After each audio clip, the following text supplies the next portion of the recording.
Eu sou a Margarida. Tenho 83 anos. E há 3 dias, minha filha Susana estava na minha cozinha e disse palavras que eu nunca pensei que ouviria da minha própria filha. Mãe, achamos que você está com depressão. Você não vê mais ninguém. Você mal sai de casa. Isso não é normal. Estamos preocupados que você esteja desistindo. Ela estava com aquela expressão no rosto. Aquela que dizia que ela já tinha se decidido. Já tinha decidido como deveria ser a minha vida. Já tinha determinado que as minhas escolhas eram sintomas de algo quebrado. E naquele momento, parada na minha própria cozinha, segurando um pano de prato que uso há 30 anos, percebi que ninguém, nem mesmo as pessoas que me amam, entende o que estou fazendo. Eles acham que estou me isolando, acham que estou solitária. Acham que estou a um passo de precisar de intervenção. Mas a verdade é mais simples e mais difícil de explicar do que isso. Eu evito as pessoas agora, não por medo, não por tristeza, mas porque finalmente aprendi algo que levei 8 décadas para compreender. E preciso contar a você antes que alguém te convença de que a solidão é a mesma coisa que desistência. Tudo começou quando eu tinha 67 anos, embora eu não tenha percebido na época. Ricardo tinha partido há cerca de 1 ano. A casa estava silenciosa de um jeito que nunca tinha estado antes. Não pacífica, apenas vazia. E todos ao meu redor pareciam ter a mesma solução. Você precisa sair, Margarida. Você precisa de gente. Minha vizinha Diane começou a aparecer sem avisar. 2 vezes por semana no início, depois quase todos os dias. Ela trazia alguma coisa, uma lata de biscoitos, uma revista, alguma desculpa qualquer, e se acomodava na minha cozinha como se morasse ali. No começo pensei que fosse gentileza. Pensei que ela estava me visitando porque se importava. Então eu fazia café. Sentávamos. Ela falava sobre o divórcio da filha, o novo emprego do filho, os vizinhos da rua que nunca cortavam a grama direito. E eu ouvia, balançava a cabeça nos momentos certos, fazia perguntas para acompanhar, representava o papel que desempenhei a vida toda. A boa ouvinte, a amiga confiável, a mulher que estava sempre disponível. Mas depois de alguns meses, algo começou a me incomodar. Diane nunca perguntava como eu estava. Não de verdade. Ela dizia, como vai você, Margarida? Daquele jeito automático que as pessoas fazem. Mas antes que eu pudesse responder, ela já estava falando de novo. Sobre ela mesma, sobre a vida dela, sobre os problemas dela. E eu ficava ali sentindo-me diminuir um pouco mais a cada visita, percebendo que eu não era uma amiga para ela, eu era uma plateia. Então, quando as pessoas me diziam que eu precisava sair e ver gente, eu acreditava nelas. Pensei que talvez o problema fosse eu estar me limitando apenas a Diane, apenas as mesmas poucas interações. Eu precisava expandir meu mundo, conhecer gente nova, encontrar uma comunidade. É isso que se supõe que você faça quando fica viúva e envelhece, certo? Você se inscreve em coisas. Você se mantém ativa. Você não deixa que se isole. A primeira coisa que tentei foi um clube do livro na biblioteca. Encontrava-se a cada 15 dias, às terças-feiras à noite. 7 mulheres, todas com idades próximas à minha, todas supostamente ali para discutir literatura e compartilhar ideias. Fiquei nervosa na primeira vez que entrei. Nervosa de um jeito que não ficava há anos, porque parte de mim esperava que fosse isso. A coisa que me faria sentir menos sozinha. A conexão que eu estava perdendo. Sentei em um círculo de cadeiras dobráveis de metal em uma sala que cheirava a livros velhos e produto de limpeza. A mulher que conduzia a discussão, Carol, tinha uma pilha de anotações à sua frente e um exemplar do livro que deveríamos ter lido, marcado com abas coloridas. Ela começou a fazer perguntas, mas antes que alguém pudesse realmente responder, a mulher ao lado dela interrompia com uma história sobre sua própria vida que mal se relacionava com o livro. Então, outra pessoa dava uma opinião sobre algo completamente fora do assunto. E em 10 minutos não estávamos mais discutindo o livro. Estávamos apenas ouvindo umas às outras falar. Quando chegou a minha vez de falar, mencionei algo sobre o isolamento da personagem principal, como a autora tinha capturado aquela solidão específica de estar cercada por pessoas que realmente não te veem. Achei que era relevante. Pensei que poderia abrir uma conversa de verdade. Mas Carol apenas balançou a cabeça educadamente e disse, interessante, e imediatamente se voltou para a próxima pessoa. E percebi, sentada ali naquela sala clara demais, que ninguém queria realmente falar sobre o livro. Elas só queriam ser ouvidas. E eu já tinha passado uma vida inteira sendo a pessoa que ouvia. Voltei mais 3 vezes. Continuei dizendo a mim mesma que melhoraria, que talvez eu só precisasse dar uma chance. Mas cada encontro parecia pior que o anterior. As conversas continuavam superficiais. As interrupções ficaram mais frequentes e eu saía me sentindo mais exausta do que quando cheguei. Então parei de ir. E a culpa que se seguiu foi imediata e pesada. Porque pessoas boas não desistem. Pessoas boas continuam tentando. Pessoas boas aparecem. Susana ligou nessa época e perguntou como estava o clube do livro. Quando disse que parei de frequentar, houve uma pausa do outro lado da linha. Então ela disse, mãe, você não pode simplesmente desistir toda vez que algo não sai perfeitamente. Você tem que se esforçar. E senti aquela velha vergonha familiar. A sensação de que eu estava fracassando em algo básico. Em ser uma pessoa que conseguia existir no mundo com outras pessoas. Então tentei de novo. Dessa vez me inscrevi como voluntária em um banco de alimentos. Susana tinha sugerido. Isso vai te dar um propósito, mãe. E você estará perto de pessoas que se importam em ajudar os outros. Esse é o seu tipo de gente. Então toda quinta-feira de manhã eu aparecia para separar doações. O trabalho em si era simples, direto. Gostei disso.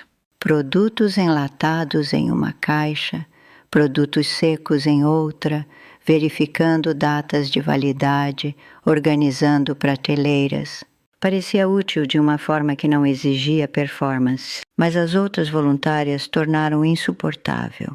Havia uma mulher chamada Patrícia que falava constantemente sobre seus netos, sobre seu cruzeiro para o Alasca, sobre seus problemas de saúde, com detalhes tão específicos que eu sabia mais sobre seu sistema digestivo do que jamais quis saber. Ela me encurralava entre as prateleiras e falava comigo por 20 minutos seguidos, sem nunca pausar para me deixar responder ou, Deus me livre, me desculpar. E então havia os convites. Convites constantes para eventos na igreja, para almoços, para passeios em grupo. Elas tinham boas intenções, eu sei que tinham. Mas cada convite vinha com essa suposição subjacente de que eu precisava ser salva. Que minha vida era tão vazia e triste que qualquer oportunidade de estar perto de pessoas deveria ser recebida com gratidão. Quando eu recusava, elas insistiam. Vamos lá, Margarida. Vai ser bom para você. Você precisa sair. Como se eu não soubesse do que precisava. Como se minhas preferências não importassem tanto quanto a preocupação delas. Uma manhã, uma mulher chamada Helen colocou a mão no meu braço e disse: você é tão corajosa, vindo aqui e servindo mesmo, estando toda sozinha agora. E algo dentro de mim estalou. Não visivelmente. Eu não disse nada. Apenas sorri e balancei a cabeça como sempre fazia. Mas por dentro senti algo endurecer, porque eu não era corajosa. Eu não estava servindo por causa de alguma nobre resiliência solitária. Eu estava apenas separando latas. E o fato de que minha existência inteira tinha sido reduzida a algo trágico, algo que exigia coragem só para aparecer e ser funcional, me deixou furiosa de um jeito silencioso e fervente que eu não conseguia nomear. Parei de ser voluntária depois de 2 meses. E desta vez a culpa foi pior. Porque agora eu tinha falhado 2 vezes. o clube do livro e o banco de alimentos. 2 tentativas de conexão, ambas abandonadas. A decepção de Susana foi palpável quando contei a ela. Mãe, estou começando a ficar preocupada com você. Você nem está tentando. Mas eu estava tentando. Eu estava tentando tanto que isso estava me destruindo. Eu só não conseguia explicar isso de um jeito que ela entendesse. Então tentei mais uma coisa. A coisa que eu tinha certeza de que funcionaria. Comecei a frequentar um centro de convivência para idosos. Tinha de tudo. Atividades, refeições, eventos sociais, noites de jogos, aulas de ginástica. Tudo projetado especificamente para pessoas da minha idade. Isso deveria ser o ideal, pensei. Deveria ser onde finalmente encontro as minhas pessoas. Nas primeiras semanas parecia promissor. Joguei cartas nas tardes de segunda-feira. Frequentei uma aula de aquarela às quartas-feiras. Assisti a uma palestra sobre história local que foi, na verdade, bem interessante. Eu estava perto de pessoas, estava participando, estava fazendo exatamente o que todos diziam que eu deveria estar fazendo. Mas aos poucos comecei a notar uma coisa. Ninguém no centro de idosos estava realmente interessado um no outro. Estávamos todos apenas preenchendo o tempo. Os jogos de cartas eram competitivos de uma forma sem alegria. A aula de pintura era silenciosa, exceto pela voz do instrutor. E cada conversa, cada uma delas, seguia o mesmo padrão. Alguém começava a falar de si mesmo, de suas doenças, do drama familiar, de suas queixas. E todos os outros esperavam, visivelmente impacientes, a sua vez de fazer o mesmo. Ninguém ouvia. Ninguém fazia perguntas. Estávamos todos apenas revezando para ser o centro das atenções em intervalos de 3 minutos. Havia uma mulher, Doroteia, que achei que pudesse ser diferente. Ela era mais quieta que as outras, reflexiva. Sentamos uma ao lado da outra durante a palestra de história e depois ela fez um comentário sobre uma das histórias que o palestrante compartilhou. Foi perspicaz, reflexível, e senti uma pequena faísca de esperança. Talvez isso pudesse ser uma conversa de verdade. Talvez pudesse ser uma conexão real. Então eu respondi, compartilhei meus próprios pensamentos, e por cerca de 2 minutos pareceu uma troca genuína. Mas então outra pessoa se aproximou, interrompeu e começou a falar sobre sua própria experiência, e Doroteia apenas deixou acontecer. Ela não tentou continuar nossa conversa, apenas desviou sua atenção para a nova pessoa, e eu fiquei lá, no meio da frase, sentindo-me tola por pensar que poderia ter sido algo mais do que era. O ponto de ruptura veio em uma terça-feira. Eu estava sentada à mesa com outras 3 mulheres. Uma delas, uma mulher chamada Brenda, estava falando sobre o casamento da filha. Ela estava falando sobre isso há 23 minutos. Eu sei porque fiquei olhando para o relógio na parede, esperando que ela terminasse. Cada detalhe. As flores, o local, a discussão que ela teve com o buffet, o drama com os sogros, e por aí vai. E enquanto eu estava ali, balançando a cabeça mecanicamente, senti algo dentro de mim simplesmente parar. Eu não me importava com esse casamento. Eu não me importava com a filha de Brenda, que eu nunca conheci e nunca conheceria. Eu não me importava com os arranjos de mesa, ou com o mapa de lugares, ou com nada disso. E mais do que isso, percebi que Brenda não se importava se eu me importava. Ela só precisava de alguém sentado ali. Um corpo, uma testemunha. Não importava que fosse eu. Então me levantei, bem no meio da frase dela. Peguei minha bolsa e fui embora. Não dei uma desculpa. Não pedi desculpas. Simplesmente saí daquele prédio, entrei no meu carro e fui para casa. E nunca mais voltei. E aqui está o que percebi sentada no meu carro na minha própria garagem naquela tarde. Eu estava procurando conexão em todos esses lugares. Clubes do livro, trabalho voluntário, centros de idosos. Mas o que encontrei em vez disso foi performance. Todo mundo fingindo interesse uns pelos outros. Todo mundo fingindo amizade.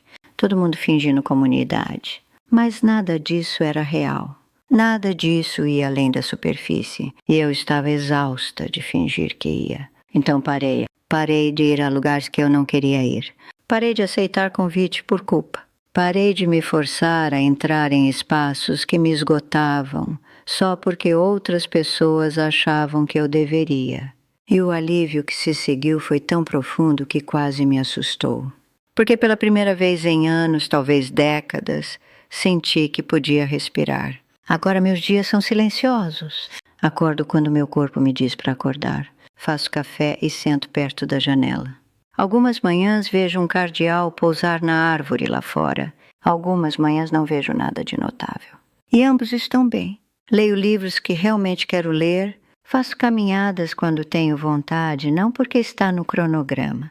Faço refeições que fazem sentido para mim, em horários que fazem sentido para mim.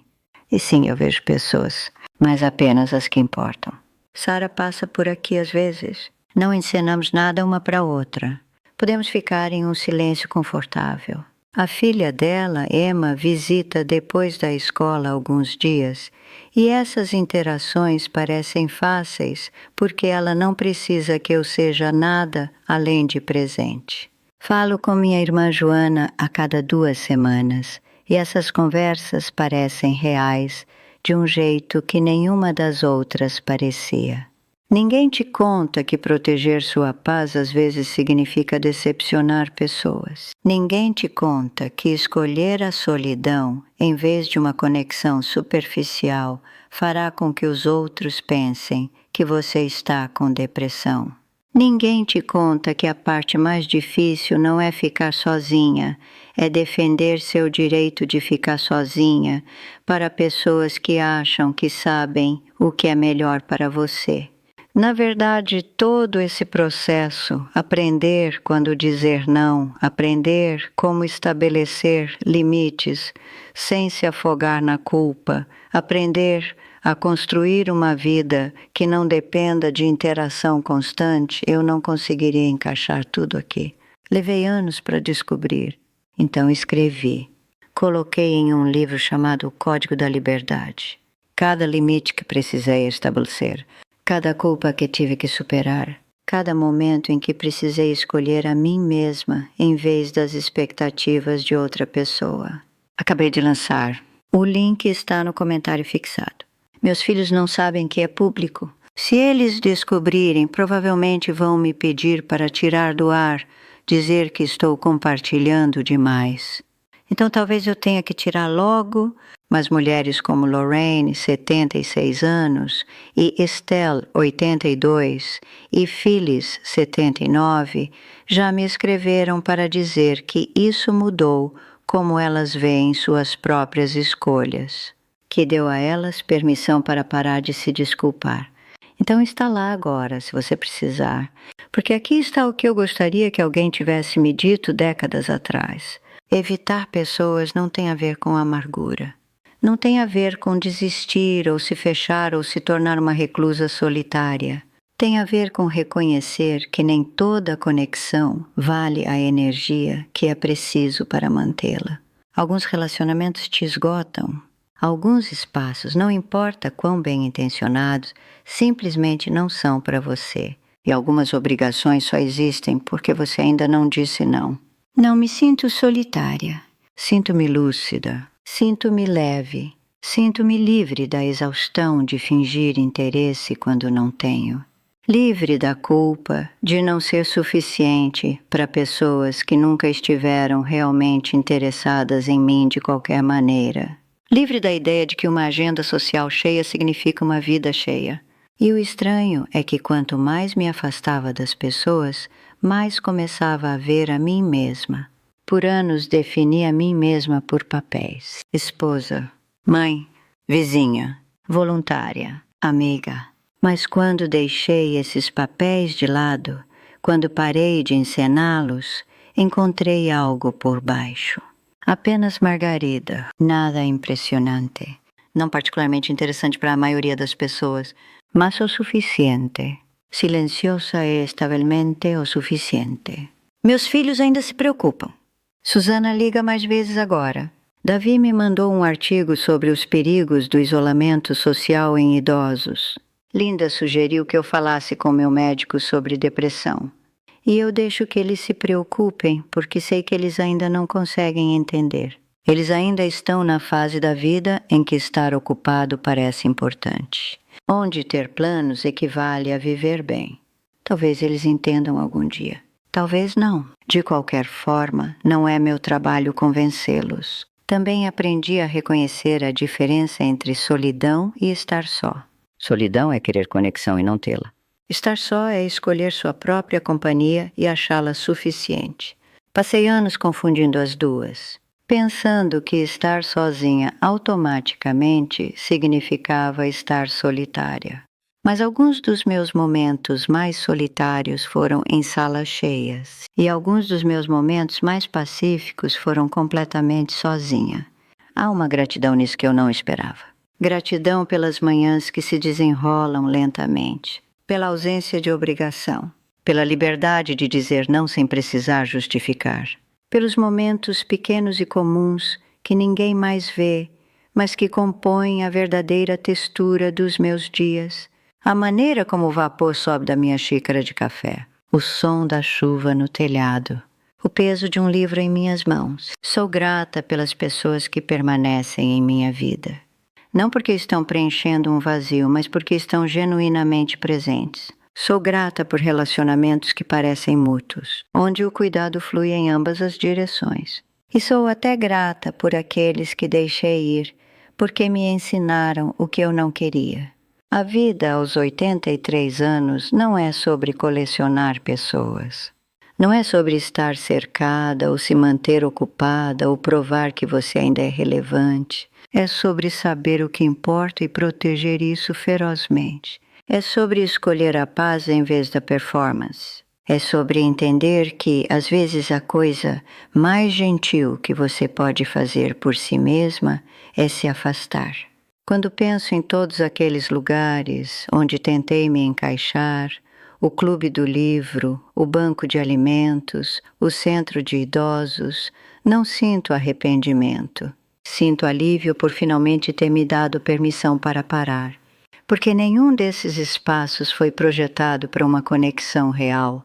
Eles foram projetados para manter as pessoas ocupadas, para prevenir a própria solidão que passei a valorizar mais. E se você está sentindo o mesmo puxão, se você está começando a notar quais relacionamentos te esgotam e quais te sustentam, confie nesse instinto. Você não está se tornando amarga ou quebrada ou deprimida, você está se tornando seletiva. Você está aprendendo o que muitas pessoas nunca aprendem, que a qualidade importa mais do que a quantidade, que a paz importa mais do que a presença, que às vezes a coisa mais amorosa que você pode fazer é escolher a si mesma. Então, quando Susana estava na minha cozinha há 3 dias e me disse que estava preocupada, eu não discuti com ela. Não tentei explicar. Eu apenas disse, estou bem, querida. Prometo que estou bem. Porque estou, talvez melhor do que estive em anos. E se isso parece isolamento para ela, se meu contentamento é interpretado como isolamento, então isso é algo com o que ela terá que lidar. Já passei tempo suficiente da minha vida tentando aliviar o desconforto das outras pessoas com as minhas escolhas. A vida que estou vivendo agora não é impressionante. Não é cheia de eventos ou atividades ou compromissos sociais. Mas é minha. Total e completamente minha. E isso vale mais do que qualquer quantidade de conexão superficial jamais valeria. Tudo o que acabei de compartilhar, todos os limites que precisei estabelecer, a culpa que superei, a liberdade que encontrei, está naquele livro, O Código da Liberdade. O link está no comentário fixado. Mas estou sendo honesta quando digo que talvez tenha que tirá-lo do ar em breve. Minha família não entenderia por que estou compartilhando isso publicamente. Eles veriam como expor pensamentos privados. Então, se você precisa, pegue agora. Mulheres como Beatrice, 83 anos, e Alma, 77, me disseram que isso deu a elas palavras para algo que estavam sentindo, mas não conseguiam nomear. Então está lá. Por enquanto, obrigada por sentar comigo durante tudo isso. Espero que em algum lugar de tudo isso você tenha encontrado algo que pareceu verdadeiro, algo que te deu permissão para escolher a si mesma. Cuide-se, seja lá o que isso signifique para você.